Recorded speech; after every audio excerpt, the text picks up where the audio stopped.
Lo que vamos a tratar de descubrir a través de la teoría cinética de los gases es que por las propiedades macroscópicas como lo son la presión, el volumen y la temperatura de un gas, pues pueden ser expresadas a partir de propiedades microscópicas si consideramos que dentro de un volumen definido tenemos una serie de moléculas que están moviéndose entre sí y tienen propiedades microscópicas como bien pueden ser sus velocidades, la masa de cada una de estas moléculas, por ejemplo también la fuerza que ejercen sobre las paredes. Entonces estas propiedades microscópicas que nosotros vamos a ver enseguida pueden ser traducidas a través de las propiedades macroscópicas de los gases como comúnmente se utiliza.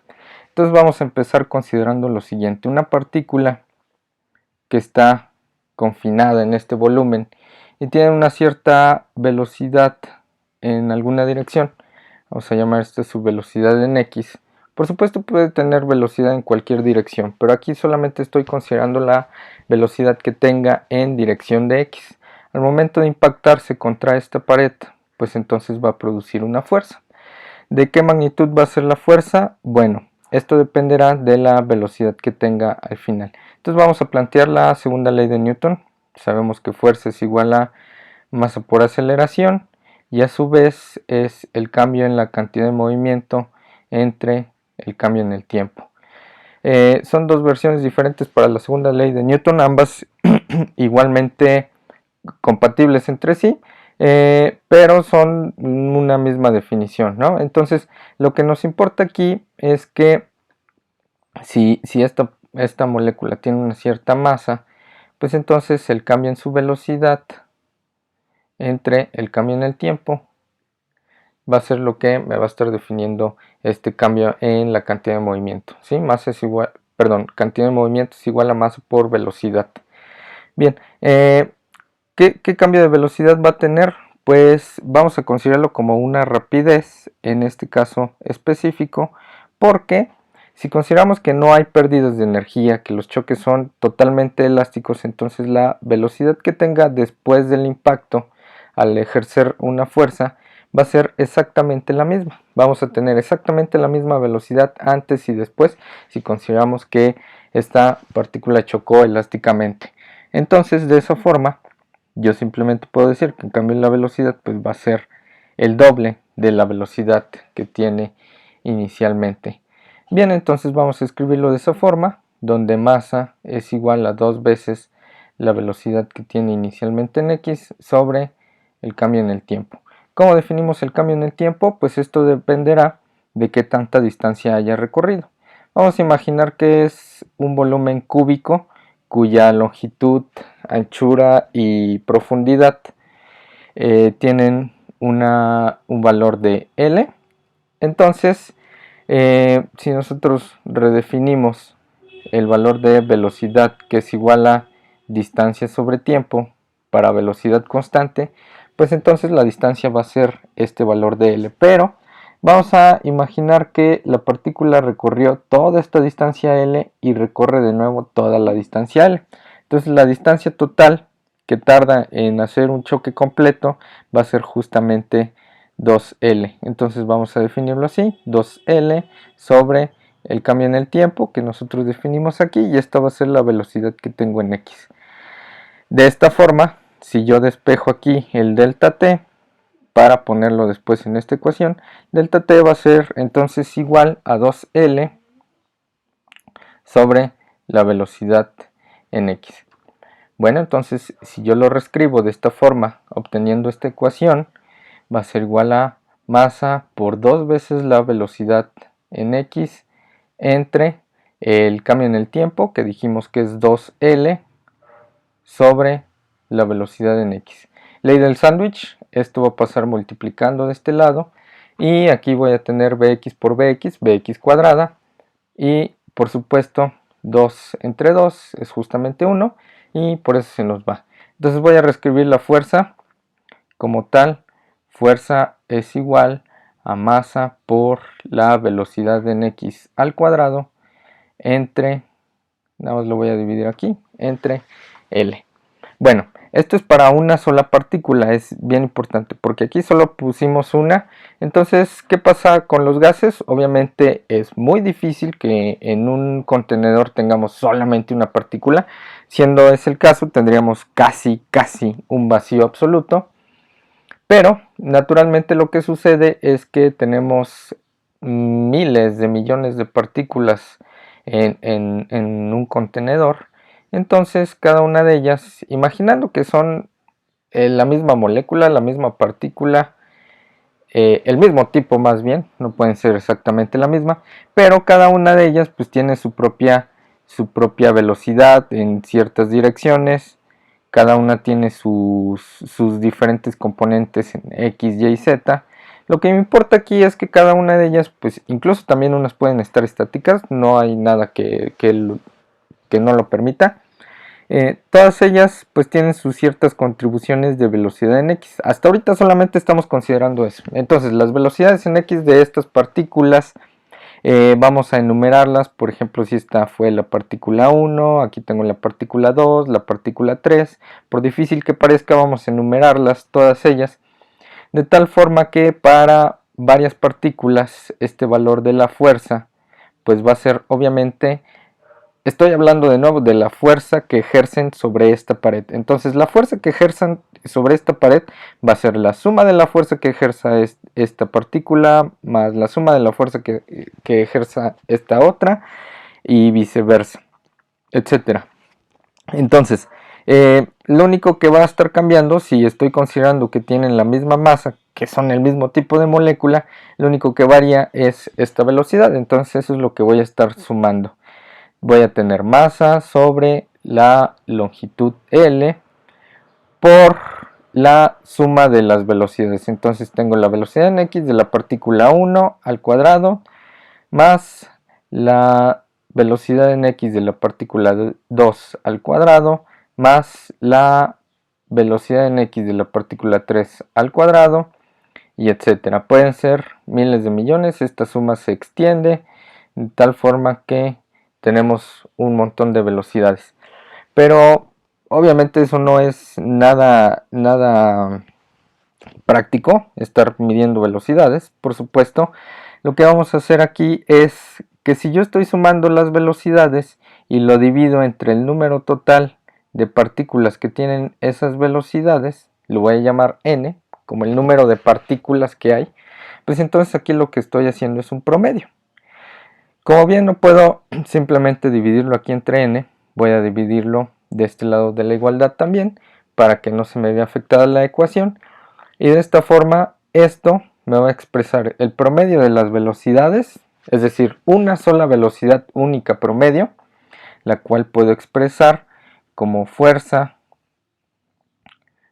sobre el número total de moléculas, que es igual a masa sobre L por la velocidad en X promedio de todas ellas. Entonces, para denotarlo, le voy a poner esta rayita aquí, que significa que es un promedio, y voy a reestructurar esta cosa de tal forma que me quede como fuerza, que es igual a el número total de moléculas, perdón, es N mayúscula, número total de moléculas, la masa que tienen, que es la misma para todas, sobre la longitud por la velocidad promedio al cuadrado de todas ellas.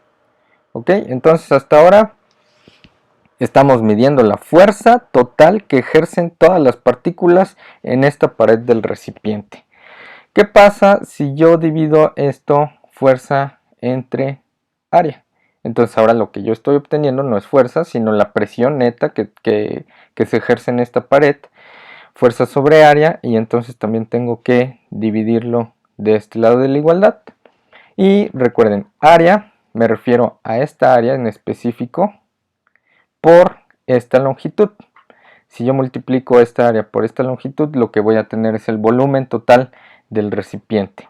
Entonces voy a reescribirlo de este lado, en donde tengo tengo la presión, fuerza sobre área, igual a la cantidad total de moléculas, n, por la masa de ellas, sobre el volumen, multiplicado por el promedio de velocidades en x al cuadrado de todas ellas. Bien, entonces esto ya se nos acerca un poco a lo que las cantidades macroscópicas nos están diciendo. Una presión pues va a depender directamente de la velocidad de las partículas. Entonces, si estas partículas se están moviendo muy rápido, voy a tener mayor presión sobre la pared.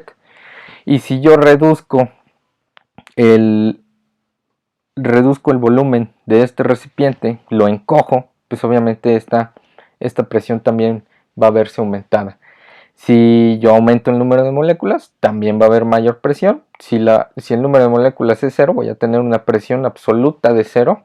Eso tiene sentido, pero no es muy plausible el hecho de medir velocidades en todas las partículas. Entonces, para hacer esta medición vamos a ocupar otro recipiente, o tal vez sea el mismo. Simplemente aquí lo que quiero denotar es lo siguiente: si tengo una partícula con una cierta velocidad en cualquier dirección, pues esta va a tener sus componentes en X, en Y y en Z. ¿Ok? Cada una de sus componentes, pues bueno, imaginando que su velocidad originalmente es, por ejemplo, hacia afuera de la pantalla, entonces esta tendría ciertas componentes, eventualmente llegará al plano en el que choca con esta pared, al plano con el que choca con esta otra. Imagínense como hace muchos años, cuando existían los discos de video, cuando uno no ponía la película, el símbolo de DVD rebotaba en las paredes del televisor. Imagínenselo así. Eventualmente habrá rebotado en cada una de esas paredes. Entonces aquí lo estamos viendo simplemente en 3D. Y lo que sucede es que, bueno, tiene una cierta velocidad que ya llamamos X, una cierta velocidad que llamaremos y una velocidad en Z. Bien, estadísticamente, y aquí es donde la termodinámica se pone un poquito extraña, porque en principio pues esto es física estadística, si queremos verlo de esa forma. Lo que sucede es que no importa la dirección en la cual esta partícula se esté moviendo, en promedio siempre se va a estar moviendo igual en X, en Y y en Z, en magnitud, obviamente. Dirección, obviamente son distintas, ¿no? Pero en magnitud, en promedio de todas las partículas, es la misma velocidad que yo tengo en X, en Y y en Z. Entonces vamos a expresarlo matemáticamente. La velocidad en X es exactamente igual a la velocidad en Y para todas las partículas. Entonces puedo decir yo que en promedio la velocidad en X de las partículas es igual al promedio de la velocidad en Y de las partículas, y es igual al promedio de la velocidad en Z de las partículas. ¿Por qué es eso? Imagínense, ustedes tienen un recipiente con un cierto gas, y pues el recipiente por sí solo no se está moviendo, como que algo adentro, como meter por ejemplo un gato en una caja y este se empieza a retorcer. Entonces la caja empezará a moverse erráticamente en las direcciones en las que el gato está tratando de empujarla. Pero si contenemos un gas en un recipiente, eso no sucede precisamente porque estos promedios de velocidad son iguales, entonces se contrarrestan unos con otros, etcétera. Bueno, entonces esto es bien importante porque la velocidad total que yo tenga de todas las partículas en promedio va a ser justamente, pues si son iguales, simplemente puedo decir esto es igual a 3 veces la velocidad en X en promedio de las partículas, si son iguales, ¿no? La velocidad total va a ser la suma vectorial de estas cosas. Entonces, la velocidad total puede ser 3 veces la velocidad que yo tengo en X, y estoy diciendo que es exactamente igual. Bueno, vamos a utilizar eso en nuestro favor. Voy a despejar aquí nada más la velocidad en X porque es lo que tengo expresado en esta ecuación. Entonces la velocidad en X en promedio va a ser igual a un tercio de la velocidad en promedio total. Aquí le puedo poner total, pero más adelante pues no le voy a escribir eso porque me tardo mucho. Y bueno, ahora lo puedo poner aquí. Algo bien importante, aquí tenemos un cuadrado, pero no es el cuadrado del promedio, es el promedio de los cuadrados. Suena un poco raro, vamos a despejarlo y a ver si ahorita queda más claro. Bien, entonces presión es igual, es más, voy a escribir el volumen de este lado. Presión es igual al número total de moléculas por la masa de ellas por 1/3 de la velocidad total al cuadrado. ¿Ok? Entonces, voy a pasar este 3 del otro lado para que no me estorbe aquí. De tal forma que tengo 3 veces la presión por el volumen, que es igual a el número total de moléculas por la masa por la velocidad en promedio al cuadrado. Y aquí erráticamente tal vez no tenga mucho sentido. Voy a dividirlo entre 2. Entonces aquí me queda 1/2. Voy a dividirlo entre 2 en ambas partes. Y ahora va a tener mucho más sentido esta ecuación, de tal forma que yo tengo 3/2 de presión por volumen, que es igual a la cantidad total de moléculas por 1/2 de la masa por la velocidad en promedio al cuadrado. ¿Y esto a qué se parece? No es más que la energía cinética. La energía cinética de todas las partículas. ¿Ok? Entonces es la suma de las energías. Aquí tal vez no tenga mucho sentido si lo vemos como esta expresión extraña. Pero lo importante aquí es lo siguiente. Si yo, por ejemplo, esto es un cálculo estadístico que se hizo hace como 200 años. Es la ley de los gases ideales. De hecho, tiene mucho que ver con esto, pero no nos vamos a meter más en la teoría cinética de los gases porque requiere cálculos de física estadística. Nos dicen que presión por volumen es igual a el número total de moléculas por una constante que se le llama constante de Boltzmann por la temperatura. Si nosotros igualamos esto, entonces vamos a tener 3/2 de presión por volumen, perdón, es justo lo que quiero igualar, 3/2 de nk por la temperatura es igual a n por esta energía cinética, lo voy a escribir así tal cual, energía cinética, y bueno, se nos va la n porque está en ambos lados de la igualdad, no depende del número total de moléculas, y de esta forma nosotros tenemos esta siguiente expresión, 3/2 de la constante de Boltzmann por la temperatura es igual a la energía cinética del conjunto de partículas. Entonces es una forma bien sencilla de conocer los valores de energía cinética en términos de la temperatura y viceversa.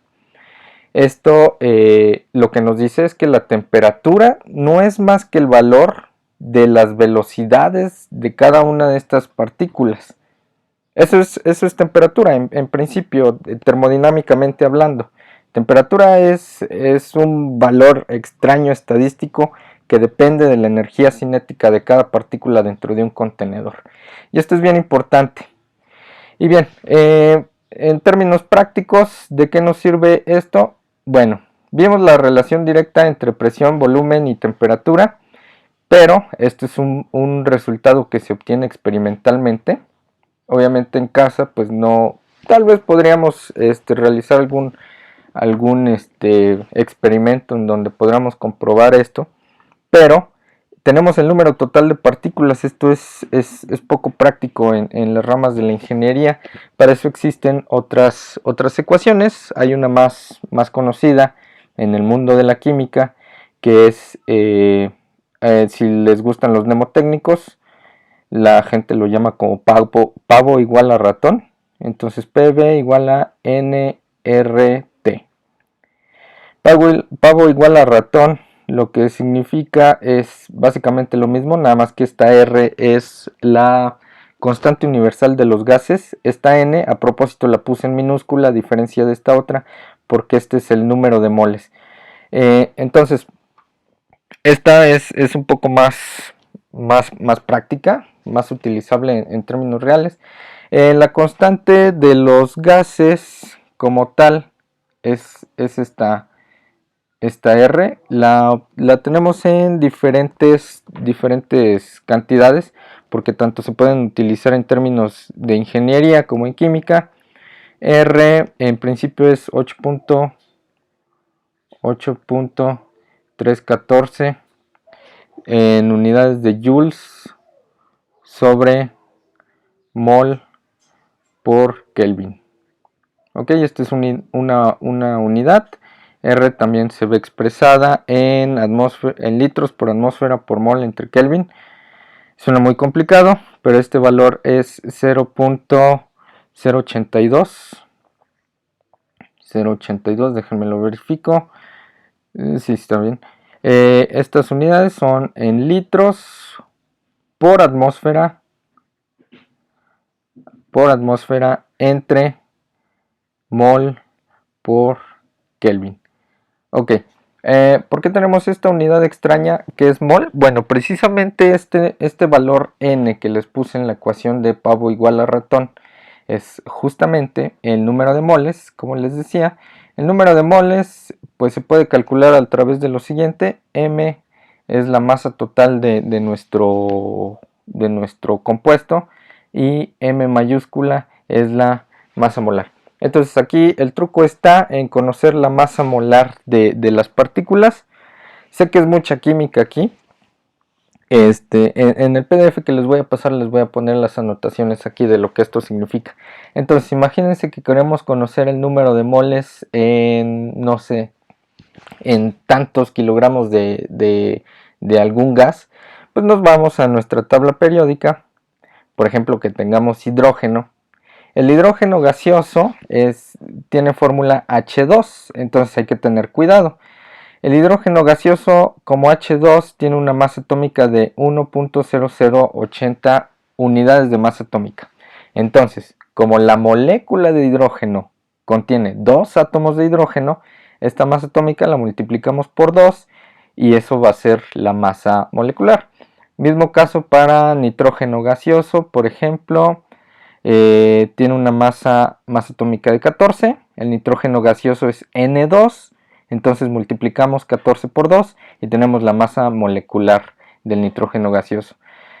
Compuestos más complejos, el monóxido de carbono, entonces vemos que el oxígeno tiene 16 de masa atómica, el carbono tiene 12, 0.11 de masa atómica, entonces sumamos 12 más 16 y de esa forma tenemos la masa molecular.